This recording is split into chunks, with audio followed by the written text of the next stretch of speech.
finding place, and the age dating of those stone artifacts are from 2,500 years up to the oldest one, 17,000 years.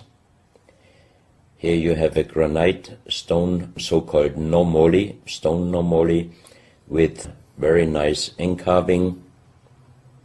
Here you have a man sitting on an elephant, as there are also the legions of giants all over Africa. You know how big is an elephant. It's a wonderful stonework. It's very hard and very heavy. There are also some artifacts showing half human or human with the head of a reptile, holding a kind of pot in their hand, and they could put something inside this pot, and also on top of several normolis there is a hole for putting something inside, and most probably they were used for ceremonies. Here you have a kind of animal. It looks like a dinosaur, and when Professor Pittoni found this statue, it was making a strange noise, so he opened the statue, and they found inside the small black ball you can see on the bottom of the statue, and this was iron material. When we did the research on this artifact, and especially on this metal ball, next morning the professor called me and told me that somebody must have done a bad joke to me. I asked why. Because the result of the research was this metal material is chrome steel, and chrome steel was found first time at the beginning of the 20th century in Austria.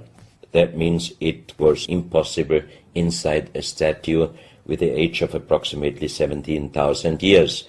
But when I called immediately Professor Pittoni, he was laughing and he said, "I'm a geologist. If a statue is making a strange sound, I do not open it just right away, but I did several X-rays, and you can see here on the right picture one of the X-ray photos, and you see that inside the closed statue already the round ball, the chrome steel ball, was existing. On this X-ray photo you can see exactly, and also Professor Pittoni saw that this statue in former days already was opened but perfectly closed again, and he called a specialist who opened it exactly concerning this photo, the small stone ball which was closing the hole inside, and you can see that the metal ball was already existing. Some of you might have watched several pictures, photos on the internet of giant skeletons found in desert, in India, in China and other places. Most of those photos were competition photos to present Photoshop. Perfectly done. I also was quite impressed when I received first time one of those photos, but these photos I'm showing you now, they are definitely not coming out from a Photoshop competition. These photos are real skulls and skeletons. This skull was found in a tunnel system underground in Colombia. The skull is dated up to 11,000 years.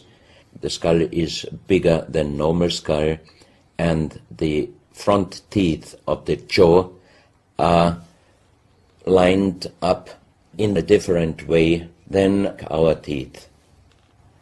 Something that occurs to me here is that there's a very strong, pronounced jaw. It's a very prominent jawline, very prominent chin. And here you see a photograph that was shown to us by a Project Camelot insider. Now, this isn't a real photograph. This is a scene from the old Arnold Schwarzenegger movie Conan the Barbarian. and what you're seeing here is a special effect on the actor James Earl Jones. The critical thing here is the shape of the jawline.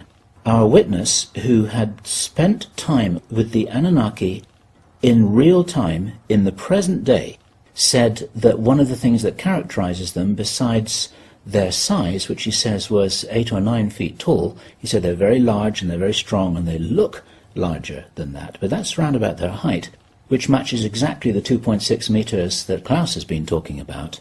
He said it's a very prominent, strong jawline, and this is what strikes me about these skeletons, these skulls here that we're looking at right now.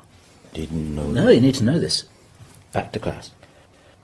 So once again, here you have a very old photo done in a museum in La Valletta in Malta, and it shows several long skulls, and the explanation is deformed skulls, but they are very long, going to the back. This is one of several very, very strange skulls. They are presented in a small museum in Ica in Peru. Ica is located close to the famous Nazca lines, and the museum is called Museo Maria Reiche, the German lady who was researching her whole life about the Nazca lines. And in this museum you can see the most strange skulls I ever saw, all found in this area close to the Nazca lines. So the question is, what kind of humans were living there, and how did they get those skull forms?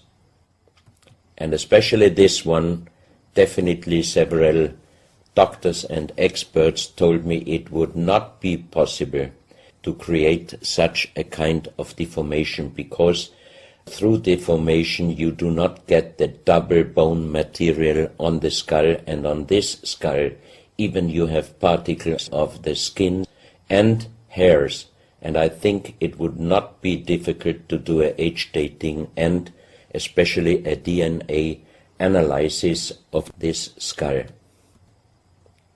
On this picture I show you some legendary skeleton forms of giants.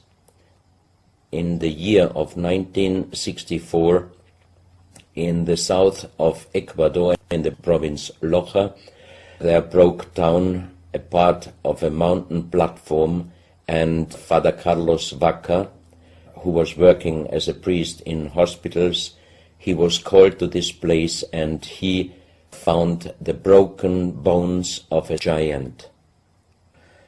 Good.